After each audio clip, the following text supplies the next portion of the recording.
In the back of the book segment tonight, the polls and Donald Trump. New surveys out this week show Trump's unfavorables jumping and Hillary Clinton coming out ahead in direct matchups against Trump. Trump, however, isn't buying the latest numbers. When I poll, I do fine. But when I run, I do much better. In other words, people say, I'm not going to say who I'm voting for. Don't be embarrassed. I'm not going to say who I'm voting for. And then they get in, and I do much better. It's like an amazing effect. So is it possible that these latest polls aren't showing the actual support Donald Trump has among voters? Joining us now with reaction from Washington, Tim Miller, former communications director for the Jeb Bush campaign. Now, Tim, let me guess.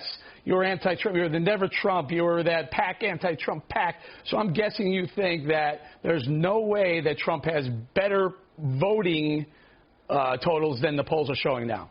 In Trump's words, man, sad, huh, Eric? This is sad that he's reduced to this, coming up with conspiracy theories. This is a guy, Trump, who spent the whole primary, we had to listen to it, bragging about his poll numbers, and now the polls aren't right all of a sudden. Well, look, Harry Enton, who writes at 538, is the best poll data guy out there, examined this, and he looked at the primary, and if you look at Trump's results in the primary in each state, on average, he came in about 1% lower than his poll numbers. Okay, so this is just Tim, a crazy theory he's coming up with. I love 538 as much as you do about Nate Silver. In fact, nailed the last election cycle. I think he nailed all 50 states. However, he missed Trump. The 538 said Trump cannot be the nominee, wasn't going to be the nominee, and he's the nominee. So polls can be wrong. But in the primary, they were right. And the Trump guys were all bragging about the polls the whole primary. And it was maybe some of the D.C. pundits, no doubt. They didn't believe it. They didn't believe the polls. But the polls showed it. Jeb Bush. I remember for a long time they had Jeb Bush neck and neck with Donald Trump. And Jeb was one of the first to drop out. Yeah, well, look, Eric, that's what I said. We realized in probably about September or October that the polls were right. I mean, we didn't believe them at the start because we thought Trump would go down, but we realized that they were right, and they bore out. And here's the thing that Trump fans have to realize. He's going to get crushed by Hillary Clinton. I came on your show 3 months and told you that. All of the data is there. You can wish and hope if you want. He couldn't be the nominee. Here's the problem with some of the polls.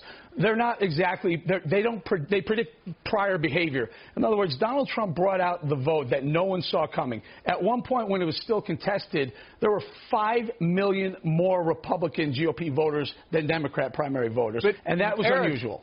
Eric, but he did worse than the polls in the primary. This is the thing. You can wish and hope, but the data is on the side of Trump struggling, and here's why.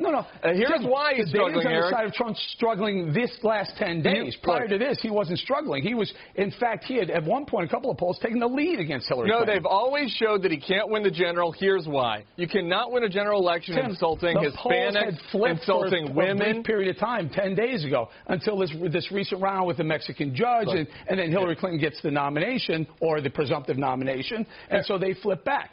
Eric, here's the thing. Donald Trump has had terrible, unfavorable numbers for 6 months now because you can't insult women, Hispanics, African Americans, Asians, and think you're going to be the nominee. He's and just this week, unfavorables for a year since June 16th of last year. You can wish all you want, Eric, but here's the thing. I'm just looking at the numbers. Here, let's do this. Trump insulted. We only have about a minute. Let's do this. What do you have against Donald Trump? You're a Republican, right? Aren't you on the Republicans? Aren't you on this? I am, and I'm glad you asked that. Look, there are 1,000 reasons. He's anti-Constitution. He's anti-rule of law. But I want to talk about one thing this week. He insulted our soldiers.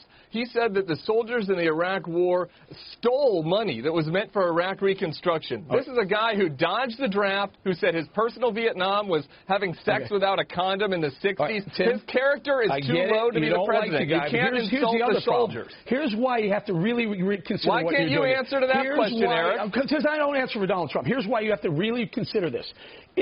Well, number one, Scalia's seat's going to Supreme Court seat's going to be replaced. If up to three more Supreme Court seats get replaced by Hillary Clinton as president, the left wins, Tim, and the left wins for a long time. Donald Trump You're a young guy. It'll be a left-leaning. He's not been a consistent conservative. There's no reason to trust he'll put a conservative on the court. Special way to